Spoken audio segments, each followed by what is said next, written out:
everyone. Today we are looking at Tony Rice's guitar break on I've Waited As Long As I Can. This is track number 1 from his Plays and Sings Bluegrass album. So let's slow her down to 70% and then dig right into it.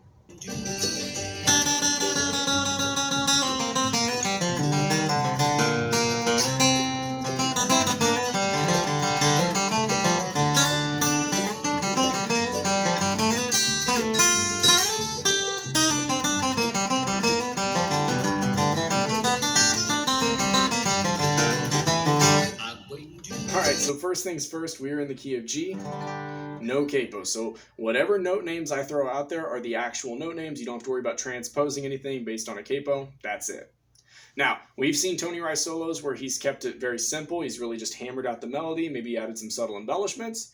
We've also seen a lot of solos where he's just really played over those chord changes, gotten really bluesy, and really anticipated each chord change and guided the listener's ear that way. We're going to see a lot of that in this solo right here. So this chord progression for I've Waited As Long As I Can is a stock bluegrass chord progression. It's in hundreds of different songs and it goes like this. 1, 4, 1,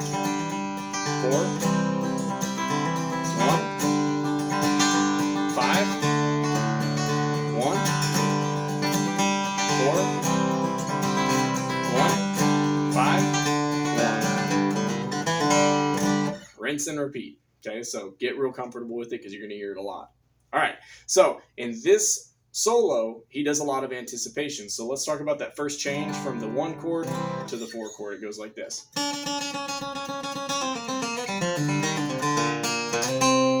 Okay, so that's that very first phrase. Okay, let's pick it apart.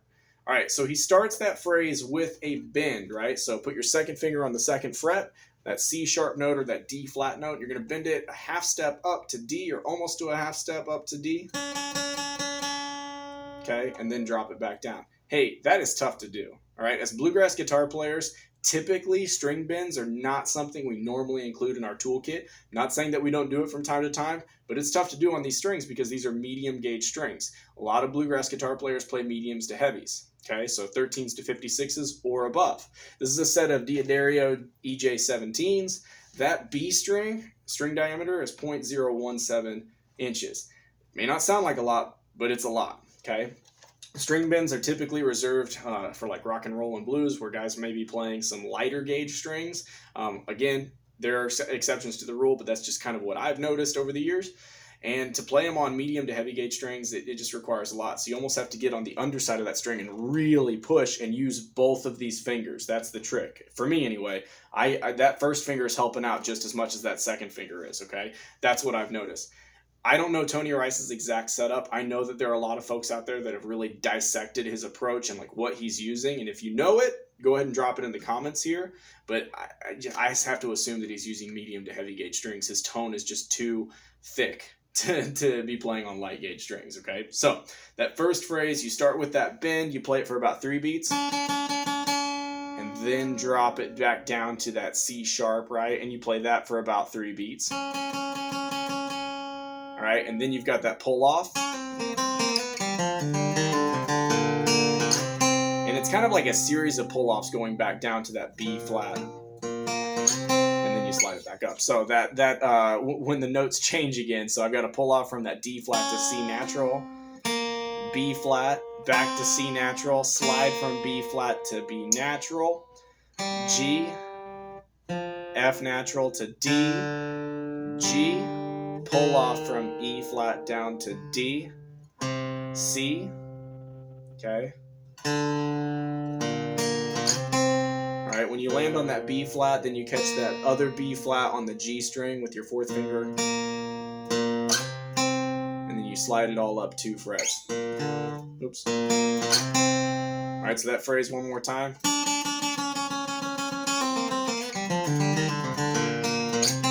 I may have miscounted the number of C sharps in there too. That happens from time to time. So anyway, that's that first phrase that's outlining that change from that 1 chord to that 4 chord.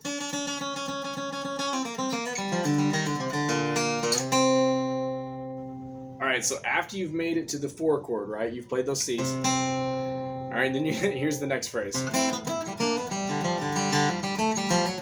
So takes you all the way around the horn to the 5 chord, all right? So this is kind of weird. Keep your first finger on that 3rd fret on the A string. You're going to catch that on an upstroke. Then you're going to bar your 3rd finger across the B string and the G string on the 5th fret. Catch an open G. Do the same thing again. Catch an open G again. Bar your first finger across the 2nd and 3rd string on the 3rd fret. And then hammer on with your 2nd finger on the 4th fret of the 3rd string. Then catch an open G. D, F natural, D, G, D, F, G, A, G, F natural to F sharp, hammer on, open D. Okay, so I'm going to go really slow.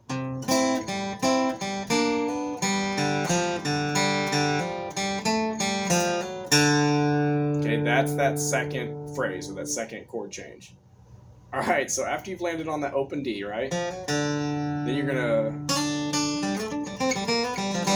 All right, that's going to take you back to the 1 chord, okay? So let's pick that apart really slow. So after you've done that F natural, F sharp, hammer on, open D, you're going to take your first finger on the 2nd fret of the B string, and you're going to slide it in really quick to the 3rd fret, play it another time, then you're going to slide on the D string from the 5th fret to the 7th fret, so, and then catch that 7th fret on the G string, open, 5th fret, open,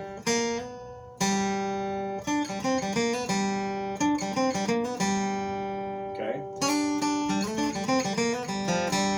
and then add that F natural G after that, okay.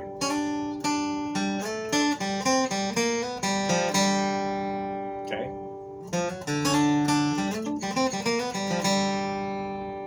This next phrase, the timing's a little bit weird on, all right? So after you played that G, right, you've done that.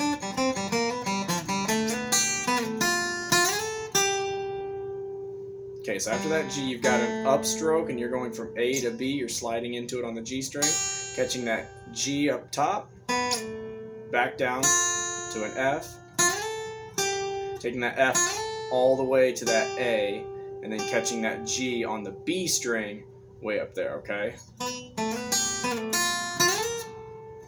Don't overshoot it. Okay. All right, now these last 2 phrases, I'm going to kind of combine them here because they just flow very easily together. All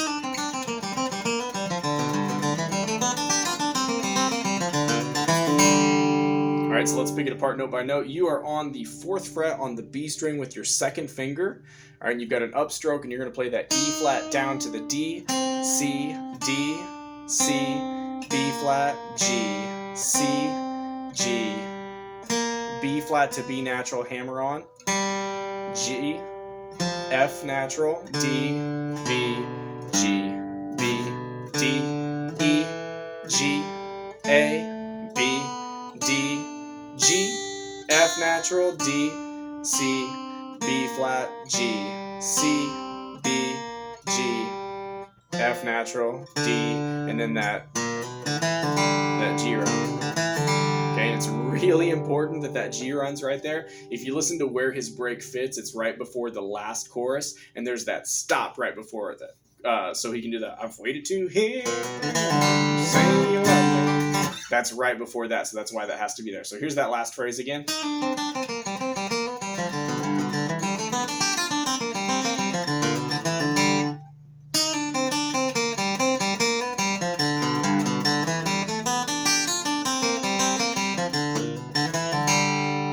Almost missed it right there, okay? So again, a lot of his solo is just outlining these chord changes. It's leading the listener's ear, and he gets really bluesy. It doesn't really match the melody, right?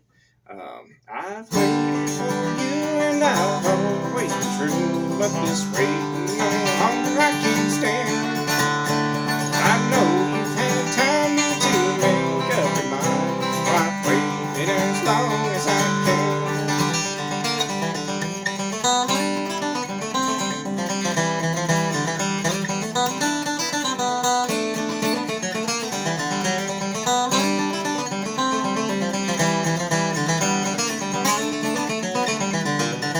Right, that's kind of what I would try to do to try to really embellish that melody, but no, we get instead.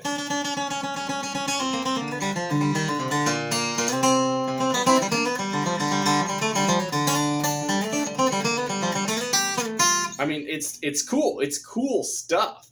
It's just, again, it's just so different than what the melody's actually doing. But like I said, I think that he ties it up really nicely with that G run at the end. Really sets up that last chorus. So practice it slowly.